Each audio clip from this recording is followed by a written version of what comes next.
రమణ మహర్షి మన కోసం ఇక్కడికి రావడానికి మహాతపస్సు చేయడానికి ఒక చెవి పోగు ఉపయోగపడిందమ్మా, అది బంగారమే. వాళ్ళ అమ్మగారు నాన్నగారు కలిసి ఉపనయనం చేసి ఆ చెవి పోగు పెట్టకపోతే బహుశా వచ్చేవాడు కాదేమో.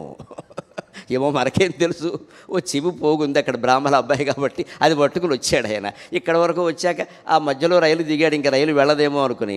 తర్వాత ఏదో ఇక్కడికి వచ్చాక ఇంకొంచెం వెళ్ళాలంటే డబ్బులు కావాలి, చేతిలో డబ్బులు లేవు. అది ఎవరికో ఇచ్చారు, వారు అది ఇచ్చి 5 రూపాయలు ఎంతో ఇచ్చారు, మళ్ళీ వచ్చి తీసుకో అన్నారు. ఆ తర్వాత ఆయన కొండ ఎక్కగానే అరుణాచలేశ్వరుణ్ణి చూడగానే ఇంకిక్కడికి వచ్చాను కదా, ఎందుకు మళ్ళీ ఈ కాగితం నా దగ్గర ఉంటే వెళ్ళి తీసుకోవాలనిపిస్తుంది.